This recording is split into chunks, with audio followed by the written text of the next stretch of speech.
Greetings, hello and welcome to our unique YouTube channel, the Ministry of the Real Truth, where we bring you the real truth, the whole truth and nothing but the truth in regards to the biblical scriptures. We don't try to pull the wool down over your eyes with hype, fluff or other puff or silly nonsense. We have in place a business policy. Honesty is our best policy. We put it in place. We first created our channel as we knew we'd be confronted, attacked, accused of this and that by other denominations or churches and Christians. We also have utilised old chivalry, where a man's word is his word and his honour, and he should keep his word. He should speak honestly, tell or present the real truth if he is actually claiming to be telling the truth. You need to be honourable in order to be deemed honourable by all those around you. Today we are going to do a shorter version of the previous video that we uploaded, which was very, very lengthy. We are going to use the Aramaic New Testament as translated by Victor N. Alexander, native born Aramaic speaking translator, filmmaker, Mesopotamian History aficionado, and his translation project notes on his former website va.com, which was for some reason taken down. There were very explanations as to why we can't figure out which one is the actual right one. Haven't been able to get hold of him to ask which one is the real story. Anyway, we're going to look at his translation project notes and go from there. So this is the Aramaic Bible or New Testament as translated by Victor N. Alexander, and it reads, Jesus the Messiah spoke in the Galilean dialect of the ancient Aramaic language. This is the language in which the disciples and the apostles preached the gospel and the scribes recorded the scriptures. The New Testament has been preserved in the sacred scribal language since the apostolic age. The whole Bible was originated in this language. The translation that you would find on that website, particular website, va.com, was made from the original ancient Aramaic scriptures directly into English, bypassing the errors of the Greek original, the Latin Vulgate, and all the Western translations made from them. This is also stated by Andrew Gabriel Roth on his website, where he translates the original ancient Syriac, Eastern Syriac Peshitta into English. He says a similar thing, that he bypassed the Latin Vulgate, the Greek original, etc., and all the Western translations and the Western Peshitta made from them. This is an attempt to rekindle faith in Yeshua Mashiach, or Jesus the Messiah, according to his teachings. And there is the book there, which you could have purchased from him through this website, and he would have covered your package and handling or postage. Great, brilliant, we got a copy of that. It's getting a bit tatty, so we might have to get a new one. We did find it in our city, in a Christian bookshop, but they were wanting ridiculous prices for it, so we bought it directly from him through PayPal. More information on the Aramaic Bible. This is Victor N. Alexander when he was younger, in his younger days. And it reads, Yeshua Mashiach, or Jesus the Messiah, spoke Aramaic. Of course, this was 2,000 years ago. The language, like every other language, has evolved, or evolves, and today it is like Old English. It sounds different. The ancient Church of the East that emerged out of Jerusalem at the end of the Apostolic Age referred to it as Lishana Atika, or the Old Tongue. Victor N. Alexander calls it ancient Aramaic. It is still used in the liturgy of the Eastern churches. It is sung during Mass. There are some clergy that know how to read it, or high priests that know how to read it. It comes in many dialects of the Middle East and Africa, of the Eastern churches, and of the Orthodox churches of some Eastern European countries. Nobody speaks this language anymore, not the ancient form of it, the original ancient, very old form of it, which is a long dead language. Nobody uses it anymore. Those who claim to speak Aramaic are only speaking modern derivatives, or a modern version of the language, just as nobody speaks Old English or even Middle English anymore. Nobody speaks Koine Greek, Old Norse or Old German, and so on. These languages have all evolved, as languages do. And so today one also finds Hebrew and Aramaic spoken by millions of people in the Middle East, but these are modern versions of the language. The roots of many words are the same, however, and the old form can be learned. This is what Victor N. Alexander has done, so he could read the scriptures and translate them faithfully. Actually, the scriptures have preserved the ancient Aramaic language, and the language has preserved the scriptures. It is the language that Yeshua Mashiach, or Jesus the Messiah, spoke. The Bible versus the scriptures. The Bible is the religion canon of the Western churches. The Bible is the religious canon of the Western churches. It is a collection of books translated from the Greek Septuagint, Old Testament, the Latin Vulgate, and the Greek New Testament. Ironically, it is referred to as the Greek original. Even the modern Jewish Torah has been translated from the Septuagint. The ancient Aramaic scriptures are the religious canon of the ancient Church of the East. Many Eastern churches also retain the scriptures in the ancient Aramaic language. The modern Church of the East, the Chaldean Church, and many Orthodox churches derive their Bibles from the Hebrew and Greek Bibles, translated into various dialects and languages, such as the Syriac, Chaldean, Coptic, Ethiopian, and others. But to the translator's knowledge, Victor N. Alexander, the ancient Church of the East was the last church to retain the Jewish scriptures in their original language, which is the only scribal language designated as the ancient Aramaic by Western theologians. This language is the original language of Mesopotamia before the Arabs came, Muslims, etc., Mohammedans, Islam. The real name of this language is Asherit. In Victor N. Alexander's opinion, the Western nations of Christianity have waged a 15 centuries war against Eastern Christianity and the ancient Aramaic scriptures by adopting an altered version of these scriptures, which they called the Bible. The Western churches have laid the claims to a parallel form of Christianity. The Western churches have been able to fudge the line between Western Christianity and Eastern Christianity successfully when it suited their purposes. The Eastern churches are not fully aware of this anomaly regarding the use of the scriptures by the Western churches. As for the Western churches, the rejection of the ancient Aramaic scriptures has had profound implications for Western Christianity. The Bibles derived from the Greek and Latin versions have strayed from the teachings of Yeshua the Messiah, Jesus the Messiah, and the Apostles.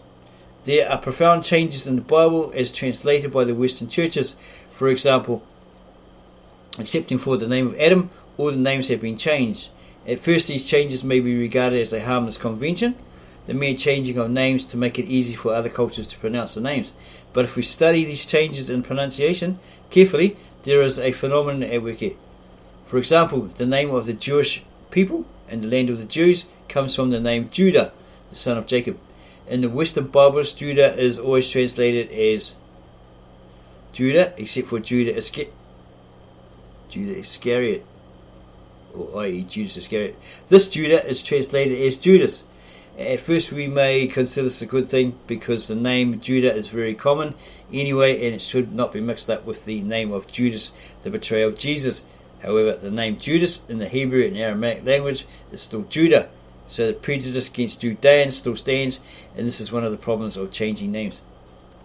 Another example is the name of Jacob. Jacob is always translated as James, except for Jacob the son of Isaac. There are many such cases, and it is always for a reason that the names are thus distorted. More significantly, the name Yeshua the Messiah, or Jesus the Messiah, has been changed to Jesus Christ. Yeshua, pronounced Ishor. Okay, they usually have a Y, S-H-O. Okay, so yeah, Ishor, or Ishor, means life giver. Jesus, on the other hand, does not mean anything in English or any of the languages derived from Greek and Latin. Apparently in Latin it just means yes. That's what we found. Yeshua is a sacred name, or Yeshua is a sacred name, and should not be used to name anybody else. However, in Spanish the name Jesus is used as a common name. This would not have happened if Christians understood what the original name of the Lord signified. In the Aramaic language after the Christian era, the name Ishor, Yeshua, was retired and has been reserved as a reference to the Lord only. Moreover, the word Christian comes from the Greek word for oil. In the Aramaic, Mashiach, or the Messiah, means the anointed one. In English, Christ does not mean the anointed one. Christians have has been adopted as the name for the followers of the Messiah. It is alright to use this term, but the name Messiah is more meaningful than Christ. At least Messiah is closer to Mashiach, the correct transliteration of the title Yoshua or Ishua. Furthermore, the word for the creator is Elohim in the Hebrew language and Allah in the ancient Aramaic. In English, the word for Elohim is God. God is derived from the word good. Okay, from the German gut. Okay, as a title, God is alright as long as it is understood that it is only a title. Therefore, it is wrong to say Aramaic-speaking Christians and Arab-speaking Muslims who use a similar designation, Allah, that the name of our God is God, but your God is Allah. In one sense, God and Allah are the same designation. It is a recognition that therefore that there is one God. While in Islam, it's a monotheistic God, isn't it? There's one. There is no begotten Son or other, right? According to their text, same with the Jews in their Old Testament text, right? Another point is that in the English Bibles, the name Ishua or Yeshua is always translated as Joshua. However, in the New Testament, the name Joshua is always translated as Jesus. Thus, the Western churches claim that the name Jesus never appeared in the Old Testament. It is not only the distortions of the names in the Western Bibles that are at odds with the teachings of the Scriptures. The Western churches have distorted major concepts of the Scriptures, such as the Trinity. Victor Alexander had written about this extensively on his website, ba.com. To add insult to injury, the Western churches have branded the Eastern churches, especially the ancient Church of the East, as heretical, when it is they that have distorted the Scriptures and driven the wedge between the East and the West. One of the biggest mistakes the Western Bible translators made when they translated the Scriptures into their language was to separate the Old Testament from the New Testament, treating the Old Testament as a history of prophecy and the New Testament as a fulfillment of that prophecy. But the truth is that the Old Testament and the New Testament are an integral part of the same Scriptures that was given to humanity by our Lord, or by God, or Jesus the Messiah, Jesus the Christ, who is God, to teach through the power of the Holy Spirit everything the human being needs to know about living in the body as well as living in the Spirit. To use the Bible as a weapon against the Scriptures is a mistake. The authentic ancient Aramaic Scriptures do not contain the contradictions of the Western Bibles. There you go. They're full of contradictions, errors, mistakes, etc. That is why there is one book called the Ancient Aramaic Scriptures, but thousands that are called the Bible. Aramaic Bible.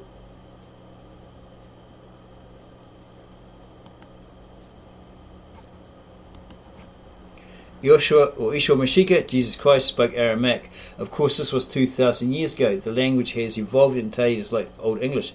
It sounds different. The ancient Church of the East that emerged out of Jerusalem at the end of the Apostolic Age referred to it as Lishana Atika, or the Old Tongue. He calls it ancient Aramaic. Probably read this before. Yeah, I think we have. Okay, so we're going to have a look at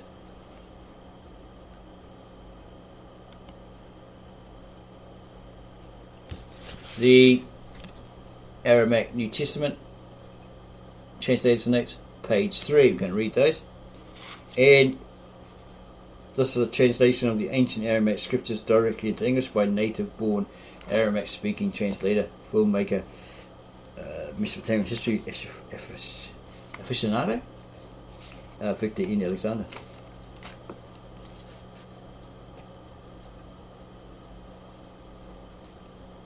The Disciples' New Testament is a translation of the ancient Aramaic New Testament, scriptures of the ancient Church of the East directly into English. The ancient Church of the East began in Jerusalem at the time of the disciples and apostles of Yeshua Mashiach, or Yeshua Mashiach, Jesus the Messiah. The ancient Aramaic scriptures were compiled into one book in the middle of the 4th century AD by the scribes of the ancient Church of the East in the city of Urhai, later called Edessa. Urhai was in Asia Minor, today's Turkey. It had the first university in the world where the scriptures, the sciences, medicine, mathematics, history and literature were taught. There also was the first library. They wrote all in cuneiform, the cuneiform language, on clay tablets.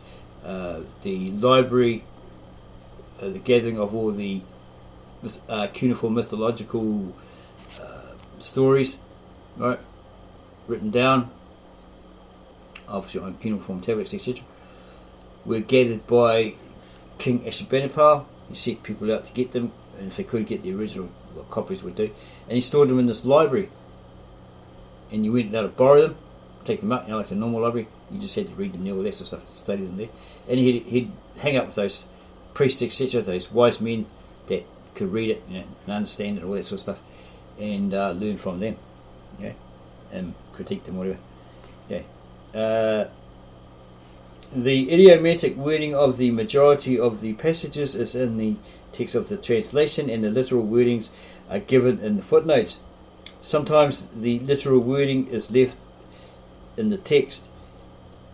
At such times the footnote indicates that the literal wording is retained, and the footnote gives the equivalent of the English language idiom or words. When there are no equivalent words in the English language for a word or phrase, the implied words are included in brackets. When there are extra words in the ancient Aramaic,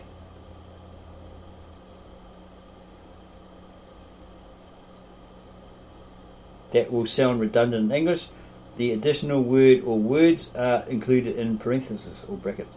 This way, none of the words in the original scriptures are left out. The footnotes appear at the bottom of each chapter as lit.ar.idiom. This stands for literal Aramaic idiom. When it comes to names of people, there's only one name that sounds the same both in English and the Aramaic language, and that name is Adam. All the other names in the Aramaic language sound different in English. Therefore, Victor Alexander has chosen to retain three names in the original. The first is the name of Yeshua or Joshua. Joshua is called Jesus in English. He feels that the name of Joshua or Yeshua should be pronounced correctly. We don't do that because we aren't native-born Aramaic speakers, right? So it should be pronounced as Yeshua or Ishu. The second is the name of Allah. Allah is called God in English. There is no such word in the Aramaic Hebrew language referring to God, right? There's no word God in that language, or those languages. The third is the name of the Messiah from Mashiach in Aramaic. Messiah is called Christ in English. Mashiach means the anointed. Messiah is an acceptable rendition of this word, while Christ comes from the Greek word for oil, and therefore the anointed in Greek. Since the New Testament was originated in the ancient Aramaic language and not in the Greek, the word Christ is not used in this translation. The Aramaic New Testament translated by Victor Alexander. Ancient Aramaic is the Western designation for the language that emerged out of Nineveh, capital of Ashur, around 800 BC. This language is simply known by the Church of the East of today as Lishana Atika, ancient time. It was the first alphabetical language invented by the Ashurai people. There is a monument in the British Museum which has this language etched into it and marked as belonging to the period of 800 BC. The modern scholars of Judaism refer to this language today as Ashurit. Yeshua or Joshua preached and read the scriptures in this language, i.e. the book of Isaiah, etc. The ancient Aramaic is therefore the scribal language of the scriptures, and it is sacred. It is still being used in the liturgy of many Eastern churches today, including the Church of the East of the Atourai, Atourai, and the Orthodox Church of the Sourai, Sourai in India. It is, however, a liturgical language, which was not translated correctly until Victor Alexander found out about the fact that it has never been translated into any modern vernacular of any of the churches still using it. They had no need to, because they spoke the language, they spoke it to the mass, and they understood it, so there was no need to translate it into any other language. It was exclusively for those people in that church or that mass. The American missionaries of the 19th century attempted to translate these scriptures into modern Aramaic, Syriac, but botched it. as they adapted it to the King James Version and used by them at the time. The Urmia, North Iran version of the Bible, is essentially the American Bible translated into modern Aramaic. By the way, note this: the American missionaries have translated all the Bibles of all the countries of the world from the American Bible. So that's why they're called the Americanized English Bible versions or translations, because it's very American flavored, right? Scented. That is why all the Bibles thus translated contain the same errors, so they contain errors in translation and pseudo-Christian, that's half-truth, bit of a sci-fi, half-truth, doctrines that have caused so much misery in the world for 200 years. The earlier plagiarized versions of the Bible were the Greek original and the Latin Vulgate. These versions were translated by Martin Luther, William Tyndale, and other Protestant translators over the last 5 centuries from the Greek Septuagint and the Greek original, the Greek New Testament translation from the Aramaic. These then were further translated by the American translators until we have the situation today with all these versions, these Americanized English Bible versions of the Bible, and thousands of denominations or churches, etc., cults, movements, groups, each with their own individual interpretations. And that's the problem. And that's why they argue with each other and fighting, all this sort of stuff. The Disciples' New Testament is then the only accurate and non-prejudicial or biased translation of the original New Testament scriptures by a native Aramaic speaking translator, i.e. Victor N. Alexander. Aramaic New Testament is translated by Victor N. Alexander, later born Aramaic speaking translator from Betnarain or Mesopotamia in Syria. Okay, he has also on his translation project, his former website that was down when we revived it, found a way to revive it, that therefore all these Americanized English Bible versions are incorrect, they are wrong. Oh, shock, horror. So they are steering all the people who are reading them, claiming it to be the infallible word of God, the truth, etc. They possess it as false, as liars. Okay, to put it bluntly, to be hard and put it bluntly, or to be nice, they're misinformed and they're teaching people mistranslations, bad interpretations, and so forth. Okay, so be wary of those. These are all put out. These are all Roman Catholic sourced. Okay, as will be shown in the Brian with the beard and the glasses video, the American Bible Society and their lies that we put as an end screen. He explains it. He shows 2 columns, one full of all the Roman monks, scribes, translations of the supposed original Hebrew, Aramaic, Greek, etc., into the German, and then from the German into the Latin, and then from the Latin into Middle English, Shakespeare speak, etc., etc. One column on the left for all these church fathers from Martin Luther, Wycliffe, Tyndale, etc., etc., down through the centuries, and then they're put out as Americanized English Bible versions by the American Bible Society, along with these pamphlets full of lies where they say that the first Bibles were given by the Roman Catholic Church to the world, and so forth. Okay, this bearded Brian with the glasses, he explains it all. He's done the research. Okay, so he's basically confirming what Victor N. Alexander, native born Aramaic translator, is saying in his translator notes, his project notes. Though they've never met, so they've never influenced each other, as far as we know. Okay, so we'll use that. We'll leave that as the end screen, so you can have a look at that. So, all these versions here, your modern Americanized Bible versions, be they NIV, NKJV, ESV, RSV, etc., etc. These are all from the Roman Catholic source, pumped out, translated Americanized English Bible versions, put out to all in the world who are teaching, preaching from these, when they are incorrect, okay, often false, full of errors, contradictions, and so forth. Okay, so here's another one. Okay, it's a Book of Mormon. You have the NIV, the newly invented version. You have this one here,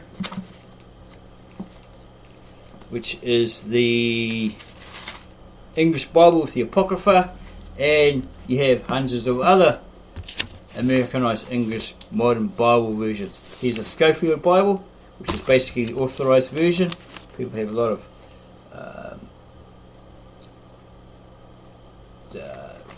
information on this being translated wrong, incorrect, all this sort of stuff, right, that you can find online.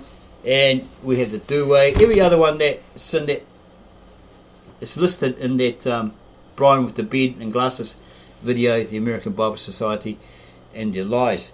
Okay, so what we suggest, because this is what Victor N. Alexander actually says, that his is the only authentic scriptures from scratch, translated into the nearest English equivalent without the prejudice, bias, adding of his own flavour, twisting it,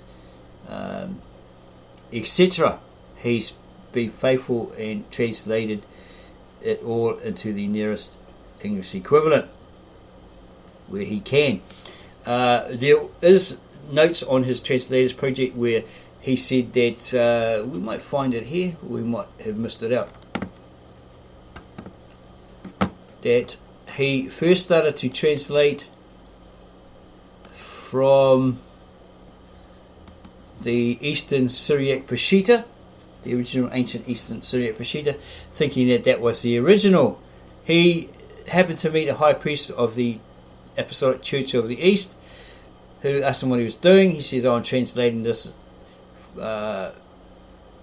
original Eastern Syriac Peshitta into English for all my friends, etc., my American friends, Christians, whatever.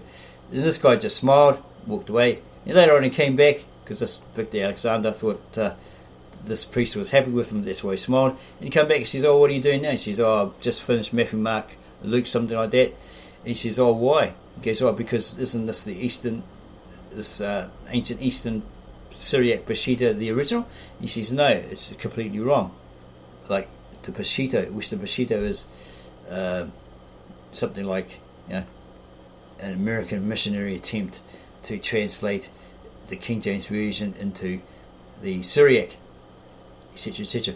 Because apparently Victor N. Alexander had a copy of a 1889 or something Urmia North Iran translation, okay, of the Syriac Peshitta or something like that.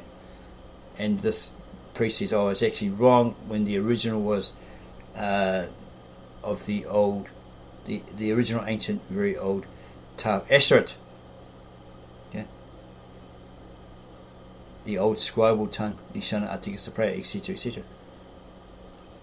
So, yeah, shock horror. What you're actually reading, these modern Americanized Bible versions and other versions, are actually incorrect. Okay, you're contradictory, they've got errors, and so forth. Okay, here it is here. His translation that you would find on that particular website, va.com, which was downed, we found a way to revive it, was made from the original ancient Aramaic scriptures directly into English, bypassing the errors of the Greek original, the Latin Vulgate, and all the Western translations. All the Western translations, all your Americanized English Bible versions, which were made from them. Okay, and his translation of the original manuscripts was an attempt to rekindle the faith in Yeshua Mashiach, or Jesus the Messiah, according to his teachings, what he actually said, what was actually written. Okay.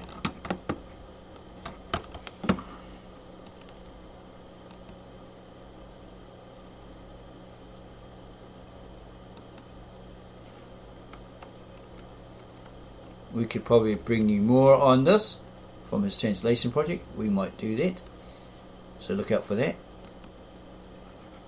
If you enjoyed this video, it's very informative to you, it opens your eyes to, oh my gosh, we're being duped, we're being fooled all that time. We thought these Modern versions were it, right? The infallible word of God, etc., etc. But with this information, oh no. I've been preaching to the people that it's the truth. These modern versions are the truth. The infallible word of God, correct, no contradictions, etc., etc., when it's been verified that they follow them. So we suggest subscribe to our channel, the Ministry of the Real Truth, where we bring you the real truth, the whole truth, nothing but the truth. No hype, no silly nonsense, none of this fluff, none of these falsities. Subscribe to us, give us a like if you like this video, and then go tell your friends and family, your neighbours, your Christian friends at churches, whatever. I've found the real truth through this channel called the Ministry of the Real Truth. We suggest that if you're looking for the real truth in regard to the scriptures, go there and look at this guy's videos, because as he said, honesty is best policy. He's not going to pull the wool over your eyes. No fluff, no hype, none of that other devious stuff we've been taught, the incorrect translations, these Americanized English translations. Wow, we've been looking for the truth because we are truth seekers, real truth seekers, and we have found it. Eureka. Okay, so again, subscribe to our channel, give us a like, add your comments down below the video, and we'll get back to you on those as soon as we can.